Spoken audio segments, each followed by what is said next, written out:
Doctor BR Ambedkar Konaseema జిల్లా collector వారు ఈ అనిశ్చిత పరిస్థితుల్లో ఏదన్నా ఎయిర్ రైడ్స్ జరిగినా, మా మీద ఉగ్రదాడి జరిగినా ఎటువంటి చర్యలు తీసుకోవాలో నగర పౌరుల్ని, లోకల్ అడ్మినిస్ట్రేషన్ని అందరినీ కలిపి ఒక మాక్ డ్రిల్ చేయమన్నారు. ఈ మాక్ డ్రిల్ చేసి ప్రజలందరికీ ఎటువంటి పరిస్థితుల్లో ఏ జాగ్రత్తలు తీసుకోవాలి అన్నీ వివరించాము. మా ఓఎన్జీసీ రాజమండ్రి అసెట్ అటిపాక కాంప్లెక్స్లో 7,500 మీటర్ క్యూబ్ వాటర్ స్టోర్ ఉంటుంది. 2 మేజర్ ఫైర్లు ఫైట్ చేయడానికి మా దగ్గర పూర్తి సన్నద్ధతో మేము ఎప్పుడూ ఉంటాము.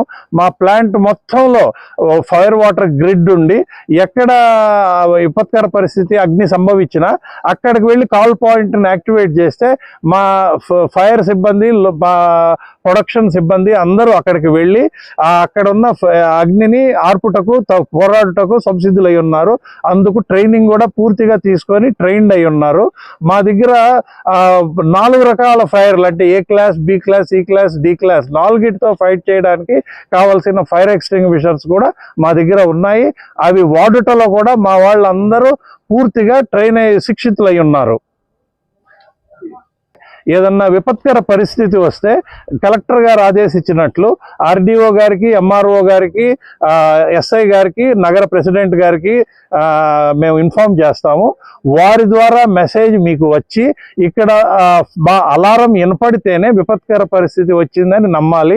ఆకతాయిలు వాట్సాప్ల్లో ఏదన్నా తప్పుడు మెసేజీలు స్ప్రెడ్ చేస్తే వాటిల్ని మీరు నమ్మవద్దు. వీటికి మేము ఎటువంటి ప్రమాదాన్నైనా పూర్తిగా దాన్ని ఫైట్ చేయగల సామర్థ్యం మాకున్నది. ఇక్కడ దీనివల్ల మ్యాక్సిమం 200 మీటర్ల వరకు ఉంటుంది ఎఫెక్ట్. మా ట్యాంక్ ఒకవేళ ఫైర్ అయితే అంతకన్నా దూరంలో ఉండే వారికి గ్లాస్ అద్దాలు పగులుట లేదా వేడి సెగ తగులుట ఉంటుంది.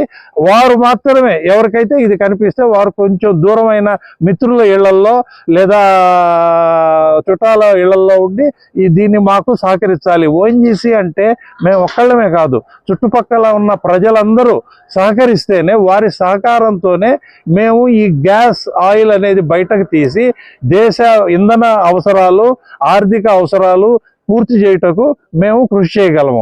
ప్రజల సహకారం లేనిదే మేమేమీ చేయలేము.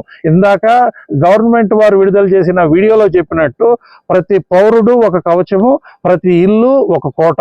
అట్లా అందరూ కలిస్తేనే మనం భారత్ మాత అవుతాము, మనము దేశాన్ని రక్షించుకోగలము.